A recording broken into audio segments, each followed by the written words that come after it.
En sapar nyakora mga juang machiegni cheno ni mara ka gikacha nyinga Lydia Okeyo. Piny Kenya osewito bilion 6 e kinde ng'anyo mag rawere magikwedo godo piny owacho. Jawach lo piny owacho Isaac Mwaura e twak mara gi jofwambo okwedo ketho mwandu e kinde mag ng'anyo, bende no kawo thuolono mar kuyo kod anyuola ma osewito jogegi e kindego mag ng'anyo. Okwajo Kenya mondo mi obed gi horuok e kinde ma jatend piny Kenya William Ruto tawo chenro mar manyo jatend migepe manyien mapacho ka.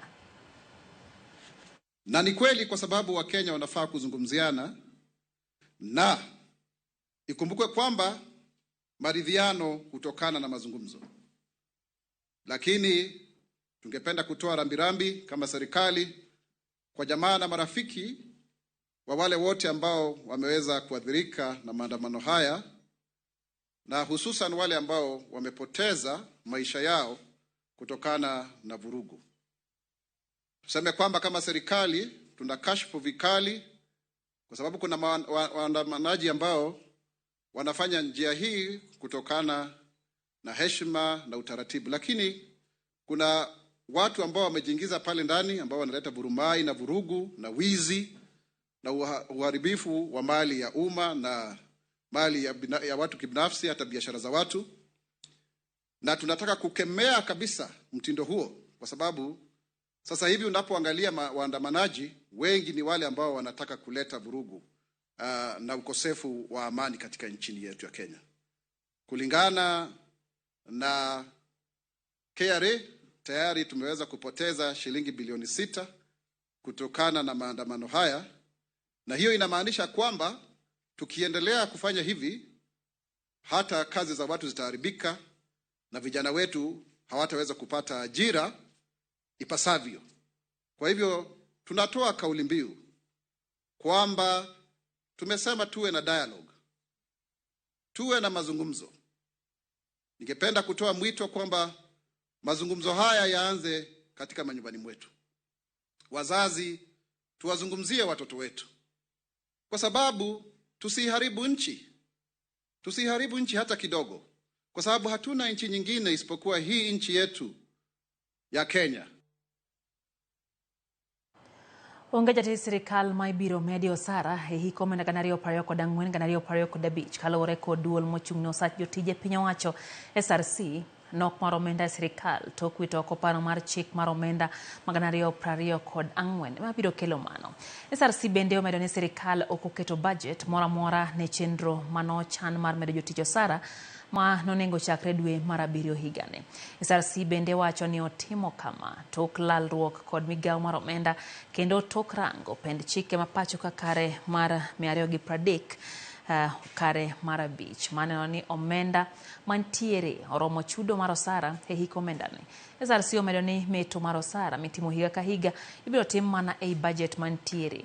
Onge budget moro amora ma ibiro chiw ne meto mar jogo mibiro med lemo mag tich e hiko omenda gana 2024 gana 2025. Apisi mag sirikal mantiere kod winjruok kod sirikal kata CBA onyis mondo mi otwag kod riwruogegi mag tich.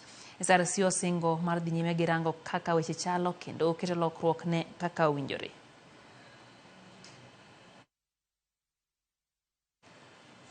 Riwruok mar National Integrity Alliance kod jotelo mamoko makeyo ratich oganda kod telo makare dwaro ni jatend migepe manoriemb e tich kik mak apis moro amora mar sirikal.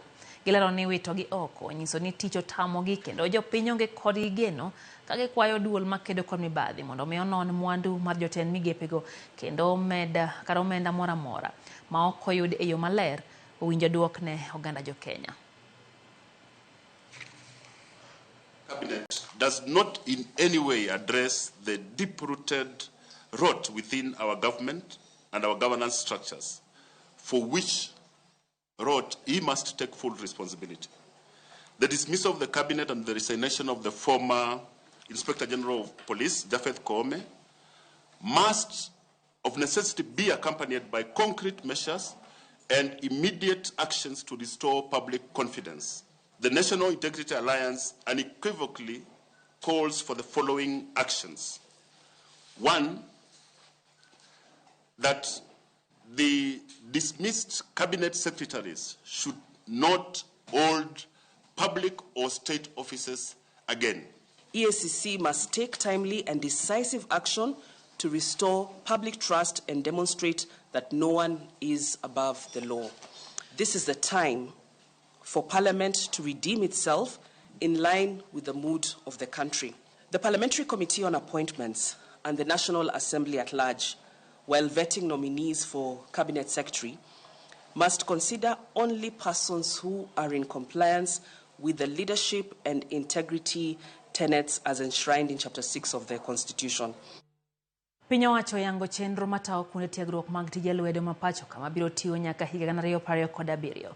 E nyasi motele kod jatend jotend migepe Musalia Mudavadi, piny owacho wacho ni chenro no biro kelo lokruok maduong' e kuonde tiegruok mathurka. Lokruogego oting'o loso chenro mag somo, timo nonro kod thiedho chenro e lony manyasani kanyakla kod tudo joma tiegore kod kembe.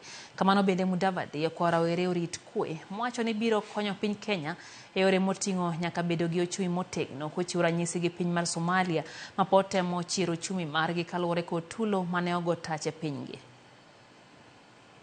Which outlines the vision, goals and strategies for the next 5 years, is a roadmap that will guide the TVET sector in key areas such as curriculum development, ICT integration, and industry linkages.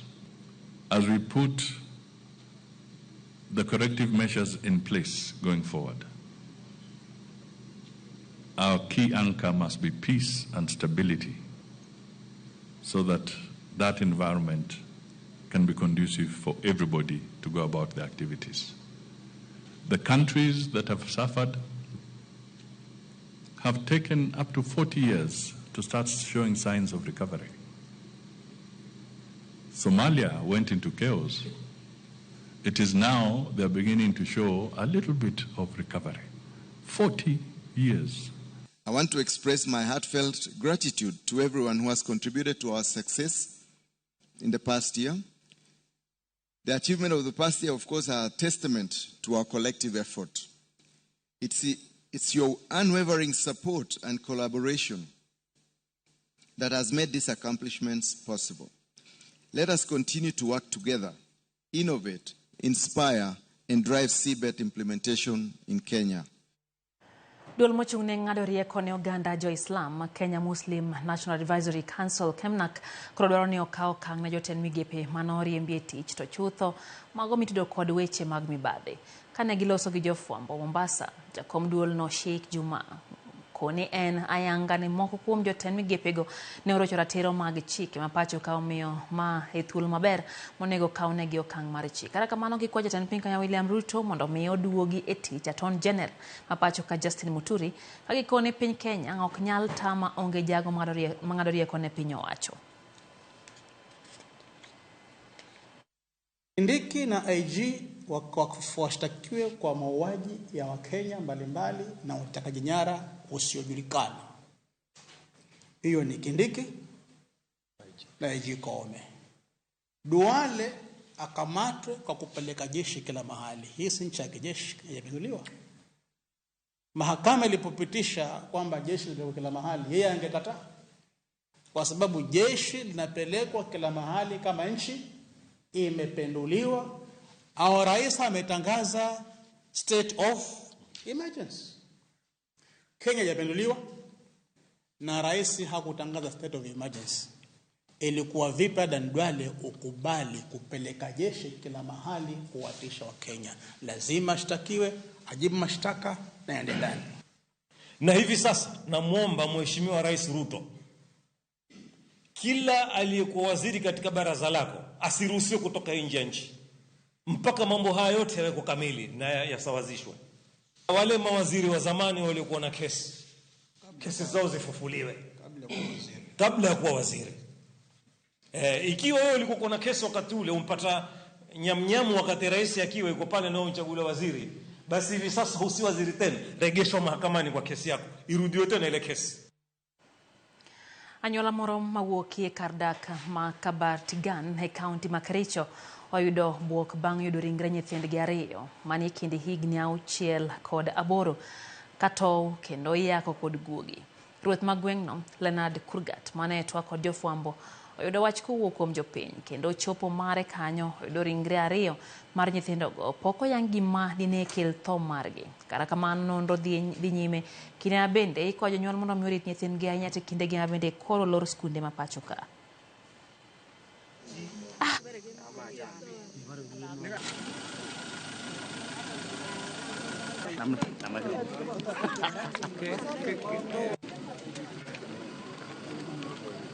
Sosio yao akakuja kuangalia. Sasa nikawacha nikaenda nikapikia assistant chief akaingia. Sasa akaona sasa watoto sasa amefariki kwa simu ndani. Sasa sijui sasa wakati aliwekwa hapo. Nikaweza nikamjulisha OCS ambaye nilikuwa naye kwa ofisi, na hapo tukakuja mara moja.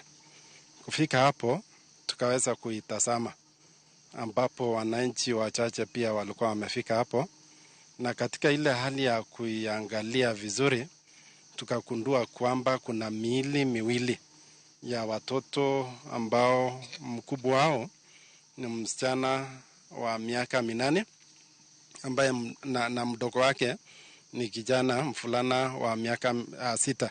Na pia hisi ya mama peke yake, najua hata wazee pia tunapitia changamoto, lakini angalia rafiki ambao unaweza kuongelesha uweze kusaidiana, hata kama umefika mahali mwisho kabisa, isiwe mwisho ni kupoteza ama kupoteza maisha ya mtu kwa sababu ama ya watoto, haswa hii kesi ambayo tunasema watoto tumewapoteza. Moko kuom jopur niang' mawuok Muhoroni osiro kang' mano okaw kod duol mar Agriculture and Food Authority FAA mar loro moko kuom kuonde pimo niang' ma ong'ere ni weighbridges e alwora ma Nyanza. Giwacho ni ma en gino motim kaluwore kod winjruok mar regional zoning madwaro ni kembe rego sukari nyalo mana kawo niang' e alwora kuonde magitiyoe. Director mar FAA Samuel Ngou noyango ni FAA ne oloro kuonde pimo niang' mag kambi mar Kibos maromo 5 kod mago mag West Kenya maromo 3 gino mana otim bang' winjruok kendo somo paro. Sama gibiro magikawo niangegi gi jumbe 3 kende nikech niang' wan go en dweche 14 nyaka dweche 16. Mano nyiso ni tok dwe mar tarik 15 dwe mar 8 waloro kambigi. To wadoloro kambigi sama nyithindo biro dhi skul dwe mar 9 ka niambe koro onge manyath inyalo konyo ng'ato. Omiyo wakwayo sirikal ni gi implement gima ne giwacho, ne giketo ranyisi ni every mill, every region bedo gi zone mare. Mano bedo implemented. Wambe wan gi nyithindo masomo ka gimbende gin gi nyithindo masomo. Jo West Kenya otiatia West Kenya. Wambe kaka wanju Muhoroni gi Chemelil mondo otiatia kanye Muhoroni. To sani wan gi plan magwa maka ng'at mokawo loan factory biro mi loan. To kose mi loan to factory ni mang'ado loan. To kokawo niang' to ter West Kenya kucho idhi ng'ad loan nang'o? Dong' onge. Omiyo gima duong' wadwaro wang'eyo ni weighbridges kaka chik mar sukari e bill masane wacho en ni jo reg sukari magin millers onego kaw niang' e puodho ka puodho ma Kisumu luongo ni the farm gates. To en gima pod ok nyalore gi sane, omiyo gima watimo maduong' kaka AFA wa encourage millers mondo oger weighbridges mathoth kabisa mondo jopur mantiere kuonde maboyo gi factory obedie e zone machiegni. Mayo jodak 2,000 mag gweng' magul Koyando sub county Mabondo koro dhi yudo pi maler kendo maber gi modho tok tiek gedo mar kar pi manyamira mitiro. Kano lose kinde chiwo kar pi no ne jopiny e chiro magul Koyando. MCA ma Central Sakwa Ward Eunice Ndolo osingo ni gibiro neno ni ji duto modak e ward no oyudo pi maler e thuolo mar higni 2 mabiro. Jakom mar chenro no mar nyamira mitiro Beatrice Ogutu opako sirikal kaunti koluwo apisi mar MCA kwacho ni chenro no dhi konyo kama duong' ka bende chenro no oger kod sirikal kaunti e omenda maromo siling milion 4.5. Pigni obiro nwaka biro konyowa kendo koro sani wan gi mor nikech kata nyithiwa koa skul wabiro yudo pi machiegni kendo wabiro bet maler nikech koro wan gi pi maler. Koro agoyo erokamano ne mama Eunice ne wa fight mondo watere kendo ne wawacho ni wang'ni watero ng'ama mama. Ka wakwayo ji jogul Koyando te kik ng'ato tem ni kelo dere ni mondo modhi ma pi jogweng' ma mon luokre go to wachiemo ge udi. dhiang' to tera ya otinga ko wak to warite uru gi chuny achiel. Amor nikech jogul koyando yudo pi kendo wayawo pigni odiochiengni mondo giyud pi kendo gimodh pi maler.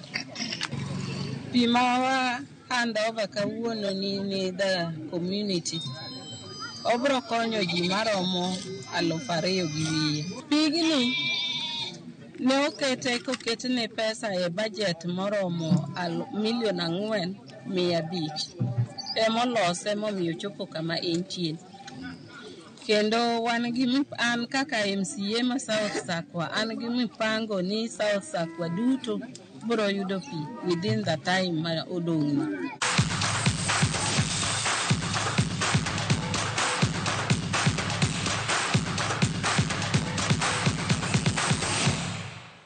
Timbe mag adhula e pacho ka okwa mondo mi ondikre ne tuke mag klepe matindo ma ibiro bagi e giko higani e piny mar Ethiopia.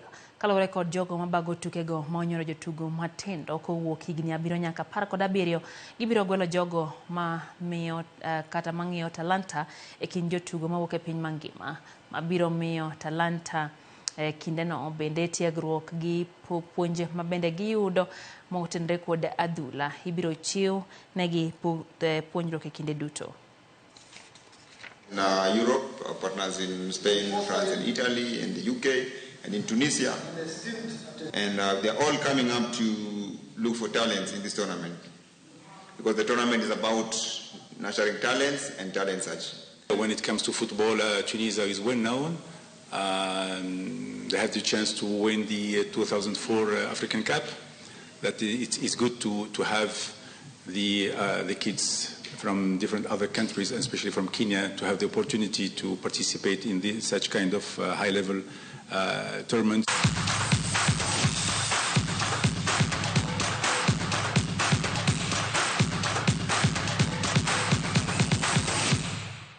Kanya mwatieke chendo mar kage kanya kwa mwajuang kata kamano weche gi waloso ne yo makare hangno akeli gi kendo heweche wa manyien mag ang'ichwelo kachiel gi oimo regisani hawelo DJ Vic gi donyo kanyo gi chenro mar ngoma hawake nyinga Lydia Hauke uriti masane.